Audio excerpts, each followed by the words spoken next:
quest for excellence.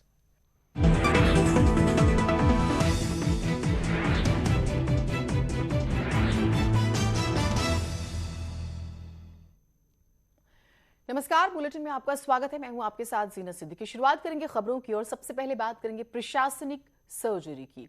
तो उत्तराखंड में प्रशासनिक सर्जरी बड़ी संख्या में हुई। आईएएस, आईपीएस, पीसीएस जो हैं अफसर उनके ट्रांसफर हुए हैं।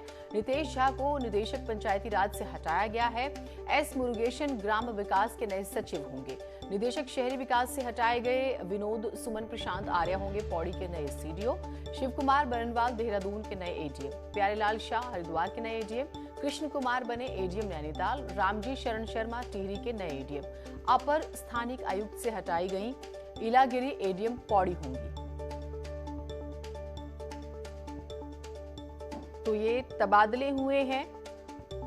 हम आपको नाम भी बता रहे हैं, किससे कहां की जिम्मेदारी मिली और किससे कौन सी जिम्मेदारी वापस ली गई है। पूरी एक लिस्ट है जो आप देख रहे हैं। दीपांकर हमारे साथ, हमारे सहयोगी जुड़े हुए हैं। दीपांकर, क्या ये रूटीन ट्रांसफर है या फिर जो एक बात रहती है हमेशा किसी भी स्टेट की गवर्नमेंटों की, अफसरशाही सुनती नहीं है और उस वजह से क्या है इसका रीजन? जीनत, पुष्कर धामी 4 जुलाई को मुख्यमंत्री पद की उन्होंने शपथ ली थी और उसके बाद पहले सचिवालय लेवल पे आईएएस के जो पदभार थे वो बदले गए, उनके डिपार्टमेंट चेंज किए गए। उसके बाद अभी 4 जिलों के डीएम बदले गए। हालांकि अभी भी कई जिलों के डीएम बदले जाने बाकी है। इसके अलावा कल जो लिस्ट आई है वो उसमें 43 अधिकारी हैं, जिसमें आईएएस पीसीएस दोनों मौजूद है, लेकिन इसमें बड़ी संख्या पीसीएस अफसरों की। और सबसे बड़ी बात इसमें यह है कि जो एडीएम एडिशनल डिस्ट्रिक्ट मजिस्ट्रेट कई जिलों के बदले गए हैं, जिसमें नैनीताल, पौड़ी, इसके अलावा टिहरी, हरिद्वार एडीएम बहुत ज्यादा बदले गए। इसके अलावा जो डिपार्टमेंट जहां पीसीएस की जो पोस्ट होती है वहां पर कई जगह बड़े बदलाव किए गए। इलागिरी जो अभी तक अपर स्थानिक आयुक्त दिल्ली थी, अब एडीएम पौड़ी होंगी। यानी जो अफसर कई लंबे वक्त से कुर्सी पे जमे बैठे थे अलग अलग जगहों पे, उनको चेंज किया गया। यानी पुष्कर धामी ने अब पीसीएस लेवल पर वो चेंजेस किए हैं जिसकी उम्मीद की जा रही थी कि मुख्यमंत्री बनने के बाद वो अब यहाँ पीसीएस अफसरों को भी इधर उधर करेंगे। वो कल देर रात ट्रांसफर हुए हैं। जीनत, ठीक, बहुत शुक्रिया आपका तमाम जानकारियों के लिए। तो अभी कुछ ट्रांसफर हुए हैं लेकिन अभी लिस्ट लंबी है। आगे बढ़ते हैं। देहरादून से खबर है, कांग्रेस का प्रोग्राम तय हो चुका है। परिवर्तन यात्रा का 3 से 6 सितंबर तक पहले फेज की यात्रा होनी है। खटीमा से इसकी शुरुआत होगी। खटीमा से रुद्रपुर तक ये यात्रा होगी। अगले 3 फेज का कार्यक्रम जल्द तय होगा। तो अब कांग्रेस थोड़ा थोड़ा एक्टिव मोड में नजर आ रही है और उसके ही मुताबिक परिवर्तन यात्रा कांग्रेस जो है वो करेगी। हम आपको बाकायदा उनका शेड्यूल भी बता रहे हैं।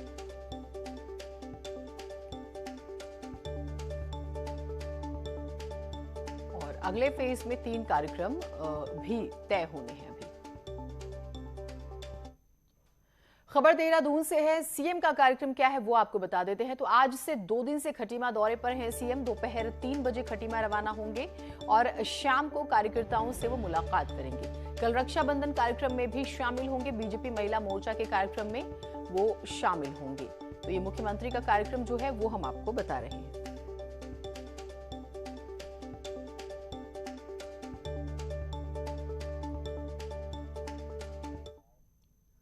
स्वयं सहायता समूहों से संवाद करेंगे सीएम धामी। और सुबह 11 बजे सचिवालय की बात करें तो वहां से वर्चुअल संवाद होगा। अलग अलग जिलों से जुड़ेंगे स्वयं सहायता समूह के लोग। तो ये भी उनके कार्यक्रम का ही एक हिस्सा है जिसकी हम आपको जानकारी दे रहे हैं।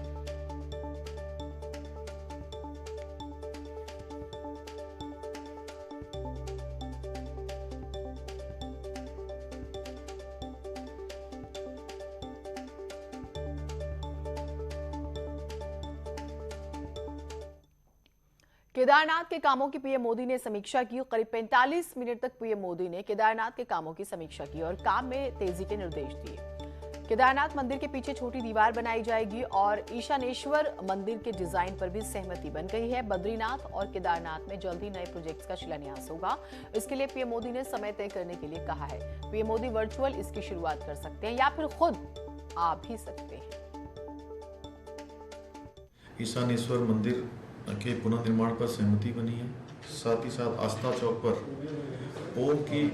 ओम की प्रतिमा स्थापित करने पर सहमति बनी है।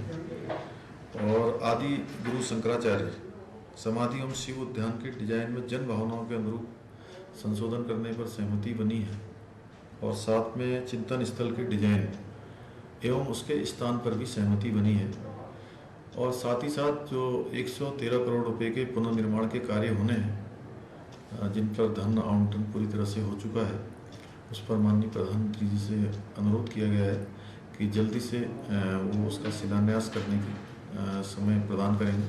माननीय प्रधानमंत्री जी ने आश्वासन दिया है कि जल्दी वो समय देंगे और उन कार्यों का शिलान्यास होगा जल्द से जल्द जो है। और साथ ही बद्रीनाथ का जो मास्टर प्लान बनाया जा रहा है उसके संबंध में भी उनको अवगत कराया है। उत्तराखंड में चुनाव को लेकर सियासी संग्राम तेज हो गया है। कर्नल अजय कोठियाल को सीएम का चेहरा बनाकर आम आदमी पार्टी ने आक्रामकता का संदेश दिया है, जबकि कांग्रेस ने हरीश रावत को कैंपेन कमेटी का चेयरमैन बनाकर उनका चेहरा आगे कर दिया।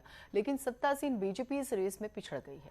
4.5 साल में 3 सीएम बनाने के बाद बीजेपी अब ये तय नहीं कर पा रही है कि 2022 में उसका चेहरा कौन होगा।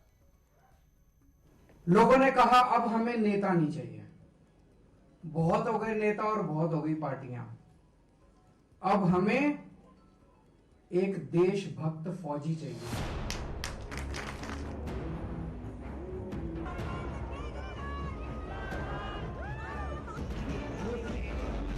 अरविंद केजरीवाल ने उत्तराखंड में नई सियासी लड़ाई का आगाज किया है। 2022 के लिए आम आदमी पार्टी ने कर्नल कोठियाल को कमान सौंपी है और उन्हें सीएम कैंडिडेट बनाया है। केजरीवाल की इस रणनीति से साफ है कि देवभूमि के दंगल में वह पूरे दमखम के साथ मैदान में उतरना चाहते हैं और आक्रामकता के साथ बीजेपी कांग्रेस से मुकाबला करने को तैयार हैं। आने वाले विधानसभा चुनाव में आम आदमी पार्टी के सीएम उम्मीदवार कर्नल अजय कोठियाल होंगे। कर्नल कोठियाल को सीएम उम्मीदवार बनाकर आम आदमी पार्टी ने उत्तराखंड में ईमानदार राजनीति करने का संदेश दिया है। दूसरी तरफ कांग्रेस भी हरीश रावत को कैंपेन कमेटी का चेयरमैन बनाकर अपना चेहरा करीब करीब साफ कर चुकी है। लिहाजा पूर्व मुख्यमंत्री मौके की नजाकत के हिसाब से अपना सियासी अनुभव दिखाने में कोई कसर नहीं छोड़ रहे। हमको तो जब बनाएंगे तब बनाएंगे, हम तो जो बनेंगे बनेंगे। उत्तराखंड के एक 1.25 करोड़ भाई बहन बनाएंगे और हम एक विकास के नमूने के रूप में जिसको एक अनुकरणीय मॉडल बनाया जाए उस रूप में उत्तराखंड को बनाएंगे। कांग्रेस का चुनाव अभियान हरीश रावत की अगुवाई में चल रहा है, जबकि बीजेपी फिलहाल उलझी हुई है। बम्पर बहुमत होने के बाद भी सत्ताधारी पार्टी ने ये साफ नहीं कर पा रही है कि 2022 में वो किसके चेहरे पर चुनाव लड़ेगी। भारतीय जनता पार्टी कमल का चुनाव चिन्ह है। उत्तराखंड में भारतीय जनता पार्टी का चेहरा है। हम व्यक्तिगत किसी को मान के नहीं चलते। बीजेपी प्रभारी का बयान बताता है कि चेहरे का चक्कर सुलझा पाना अभी टेढ़ी खीर है। इन हालात में केजरीवाल की पार्टी और कांग्रेस फिलहाल फ्रंट फुट पर हैं। अब सवाल इसी बात का है कि क्या बदले हुए सियासी माहौल में बीजेपी भी रणनीति बदलेगी या सामूहिक नेतृत्व के सहारे ही 2022 में सत्ता बचाने की लड़ाई लड़ेगी। Bureau report, news 18। अफगानिस्तान में फंसे उत्तराखंड के लोगों को लेकर सीएम ने बड़ा ऐलान किया है। मुख्यमंत्री पुष्कर सिंह धामी ने कहा है कि अफगानिस्तान में उत्तराखंड के जो लोग फंसे हुए हैं उन्हें वापस सकुशल लाने के लिए राज्य सरकार हर संभव प्रयास कर रही है। ये लोग जल्द ही सकुशल अपने घर वापस आ जाएंगे। मुख्यमंत्री ने इस संबंध में भारत सरकार के विदेश मंत्रालय में भी बात कर आवश्यक कार्यवाही करने का अनुरोध किया। मुख्यमंत्री ने कहा, हम केंद्र सरकार के संपर्क में हैं लगातार और केंद्र सरकार की तरफ से अफगानिस्तान से हम भारतीयों की सुरक्षित वापसी सुनिश्चित करने की लगातार बातचीत कर रहे हैं।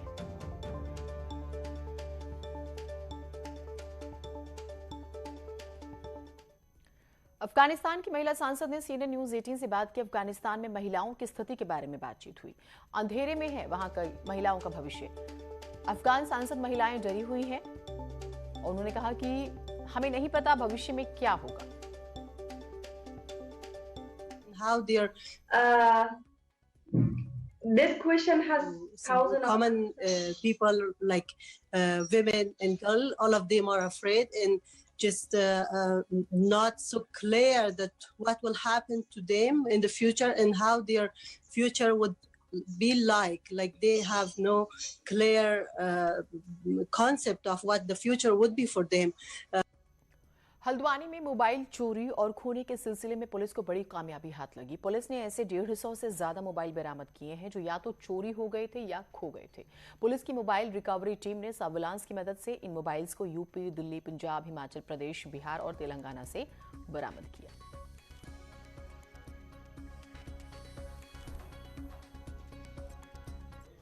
अप्रैल से जुलाई के बीच में हमारे पास जितनी भी एप्लीकेशन आई थी मोबाइल खोने की, वो मोबाइल ऐप सेल द्वारा उस पर काम किया गया। इसमें सर्विलांस सेल की एसओजी की मदद भी ली गई। आज 166 मोबाइल रिकवर किए गए हैं और उनके उसमें से कुछ यहाँ पे आए थे जिनके मोबाइल उनको दिए गए हैं। लगातार बढ़ रही गुलदारों की तादाद इंसानी जिंदगी पर भारी पड़ रही है। अब तो गुलदार शहरों में भी नजर आने लगे हैं। इंसानों का जंगलों में बढ़ता दखल और गुलदारों का रिहायशी इलाकों में आना दोनों के लिए ही खतरनाक है।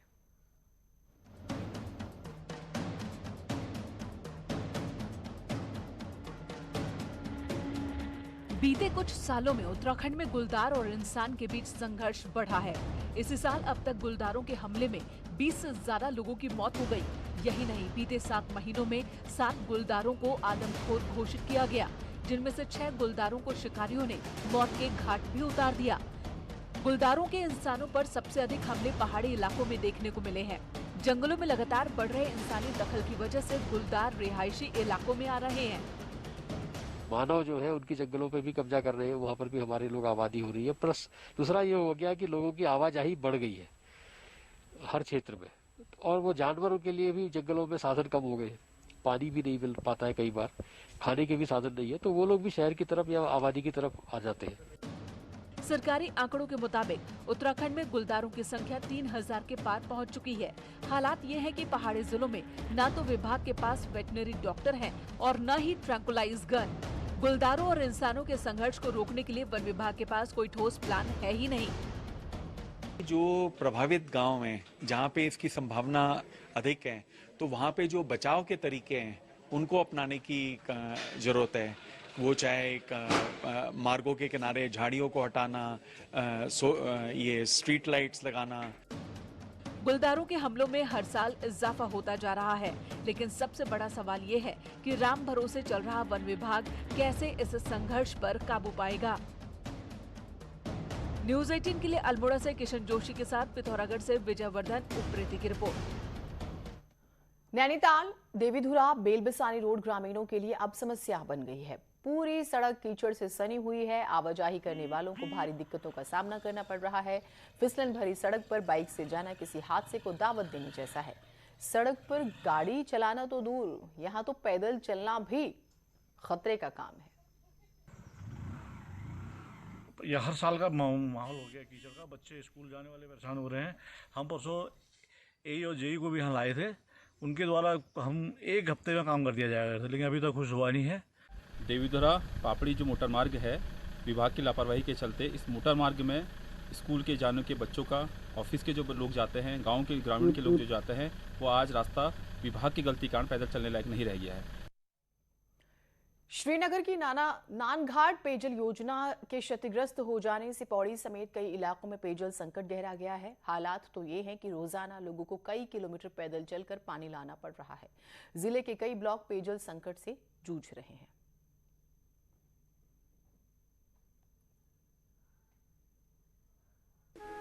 पानी की दिक्कत है जी, काफ़ी समय से है, लेकिन ऐसा है कि अब पूरा पानी होता नहीं है, इसलिए जो है हैंडपम्पों से काम चल रहा है। कई हैंडपम्प तो अभी भी खराब पड़े हुए, वो अभी बने हुए नहीं है।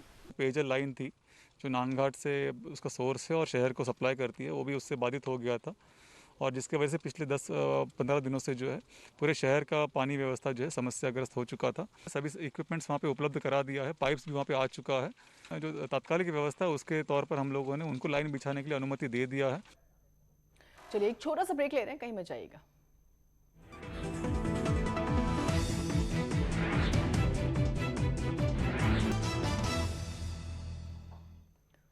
ऑल वेदर प्रोजेक्ट के तहत चंबा में बनाई गई टनल का अभी विधिवत उद्घाटन भी नहीं हुआ और अप्रोच रोड पहली बरसात में टूटने से गुलडी गांव के ऊपर अब खतरा मंडरा रहा है।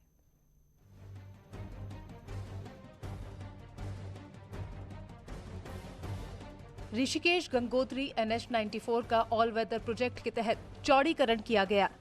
और चार धाम यात्रा के मुख्य पड़ाव चंबा में ट्रैफिक कम करने के लिए दिखोल गांव से बाईपास करते हुए 440 मीटर लंबी टनल का निर्माण किया गया। टनल का अभी उद्घाटन भी नहीं हुआ था कि पिछले दिनों हुई बारिश में गुलडी गांव की ओर से टनल को जोड़ने वाली अप्रोच रोड का बड़ा हिस्सा टूट गया। लगातार हो रही बारिश से रोड भी टूटने लगी है और कई जगह धंसाव भी हो गया है, जिससे गुलडी गांव को भी खतरा पैदा हो गया है। मेरे मकान में बहुत मोटी मोटी दरारें आ रखी हैं और मेरे मकान की जो फाउंडेशन है, बीम की जो फाउंडेशन है, उसमें भी कम से कम 3 इंची मोटी दरार पड़ रखी है। मेरे मकान में दरार आनी शुरू हो गई थी। उसके बाद मैंने इनकी कंप्लेंट की, इन्होंने 1 मीटर दीवार दी, फिर कंप्लेंट की, फिर उन्होंने 2 मीटर दी। ऐसे करते करते 10-20 बार इन्होंने दीवार दी। अभी भी आधी अधूरी छोड़ रखी दीवार। प्रशासन और बीआरओ के अधिकारियों ने मौके का निरीक्षण किया, लेकिन अभी तक ट्रीटमेंट का काम शुरू नहीं हो पाया है। वहीं डीएम का कहना है कि रिपोर्ट शासन को भेज दी गई है। यहाँ से भी चिन्हांकन चल रहा है। हमने पूरी रिपोर्ट बना करके शासन में भी भेज दी है और शासन की तरफ से भी निर्देश है और बीआरओ को निर्देशित किया गया है कि इनका जो बिल्कुल ही ऐसा लग रहा है कि इमीडिएट डेंजर है तो उसको तो अभी ठीक करा लिया जाए, और जहाँ पर डैमेज हुआ है लेकिन इमीडिएट डेंजर नहीं है तो उसके एस्टिमेट्स बना करके उसमें धनराशि की मांग की जाए। ऑल वेदर प्रोजेक्ट का फायदा भले ही भविष्य में लोगों को मिलेगा, लेकिन वर्तमान में कार्यदायी संस्था की लापरवाही स्थानीय लोगों पर भारी पड़ रही है। टिहरी से न्यूज़ 18 के लिए सौरभ सिंह की रिपोर्ट। चलिए अब देखते हैं पहाड़ एक्सप्रेस। मलिन बस्तियों में रह रहे लोगों को घर न देने पर हल्द्वानी में कांग्रेस ने कहा कि सरकार ने मलिन बस्ती के लोगों के लिए कोई काम ही नहीं किया। पौड़ी में मानदेय बढ़ाने की मांग को लेकर आंगनवाड़ी वर्करों ने कलेक्ट्रेट पर प्रदर्शन किया। अल्मोड़ा में जिला विकास प्राधिकरण को समाप्त करने को लेकर संघर्ष समिति ने आंदोलन शुरू कर दिया और गांधी पार्क में धरना दिया। श्रीनगर गढ़वाल से खिरसू जा रही गाड़ी हादसे का शिकार हुई है, जिसमें 2 लोग घायल हुए।